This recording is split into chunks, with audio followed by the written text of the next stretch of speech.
الرحمن الرحیم الحمد للہ رب العالمین والصلاة والسلام على رسولہ الکریم اما بعد فاعوذ باللہ من الشیطان الرجیم بسم اللہ الرحمن الرحیم رضی اللہ عنہم ورضوا عنہ قال النبی صلی اللہ علیہ وسلم لا تسبوا اصحابی او کما قال علیہ السلام۔ محترم حضرات، میرا نام عطیہ بنت سمیع اللہ ہے۔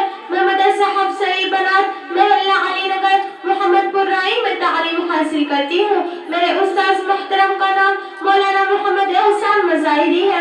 سامعین کرام، میں نے ابھی آپ حضرات کے سامنے قرآن کریم کی آیت کا ایک ٹکڑا پڑھا ہے، جس میں اللہ تعالیٰ نے فرمایا کہ میں اپنے نبی کے تمام صحابہ سے راضی ہو گیا اور میرے نبی کے صحابہ مجھ سے راضی ہو گئے اور میں کبھی ان سے ناراض نہیں ہوں گا۔ حدیث شریف میں نبی کریم صلی اللہ علیہ وسلم نے فرمایا کہ میرے صحابہ کو برا نہ کہنا۔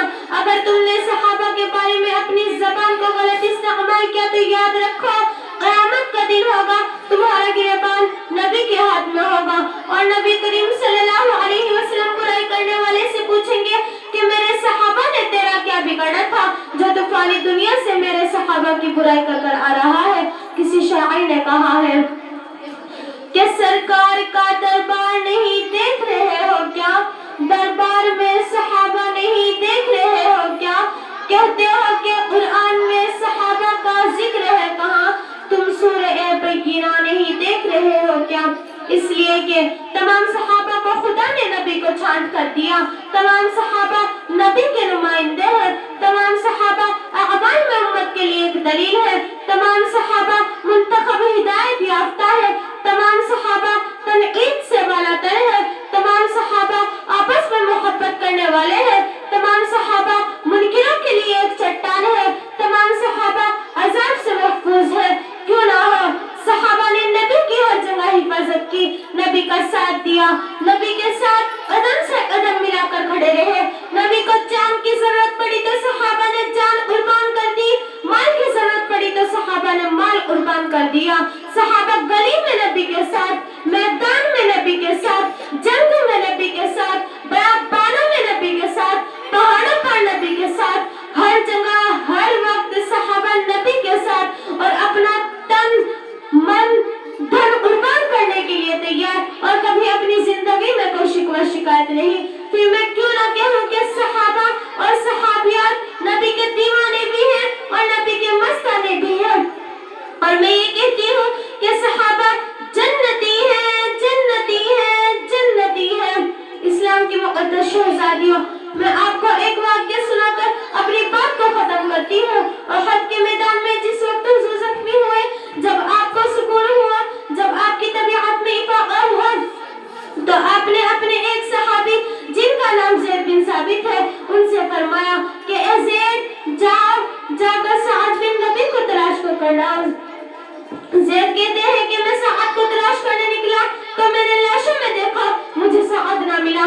پھر میں نے زخمیوں میں دیکھا تو سعد کی لاش تڑپ رہی تھی، اس لیے کہ سعد وہی زخمی حالت میں تڑپ رہے تھے۔ میں آپ کے پاس گیا، میں نے کہا اے سعد، تجھے رسول اللہ نے سلام بھیجا ہے اور پیغمبر نے تجھے پکارا ہے۔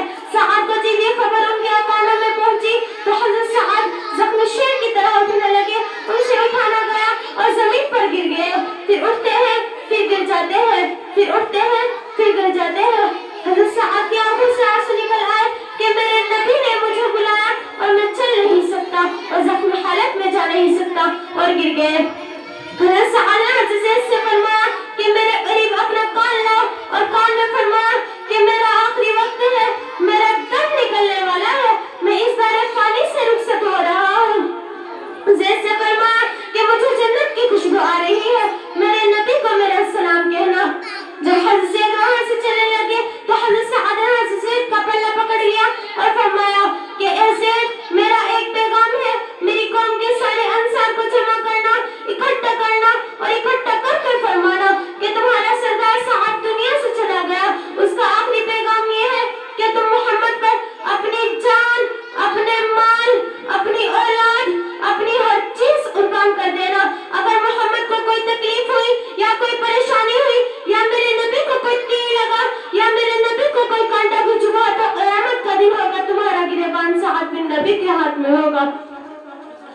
میری قوم کے انصاریوں، اپنے نبی کی عزت پر کٹ جانا، مٹ جانا، لٹ جانا، اپنے نبی کی عزت و ناموس پر اپنی ہر چیز لٹا دینا، لیکن اپنے نبی کی عزت پر آ جانا برداشت نہ کرنا۔ یہ بات کہہ کر حضرت سعد بن نبی اللہ کو پیارے ہو جاتے ہیں۔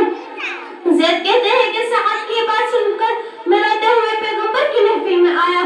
میں نے کہا یا رسول اللہ، تیرے عاشق کا یہ حال ہے۔ سارا واقعہ سن کر نبی بھی رو پڑے اور نبی نے اپنے پیارے ہاتھوں کو اٹھایا اور بارگاہ خداوندی میں عرض کیا، اے میرے پیارے اللہ، میں سعد سے راضی ہوں، تو بھی سعد سے راضی ہو جا۔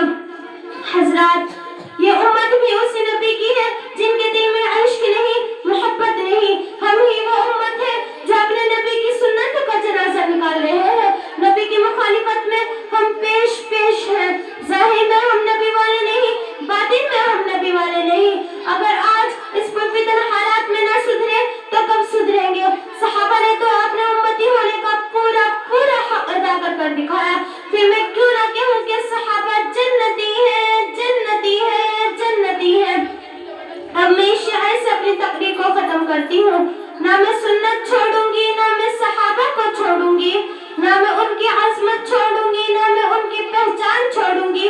تو نے جتنی کوششیں کرنی ہے کر لے مٹانے کی، نہ میں اسلام چھوڑوں گی، نہ میں صحابہ کا طریقہ چھوڑوں گی۔ وآخر دعوانا ان الحمد للہ رب العالمین۔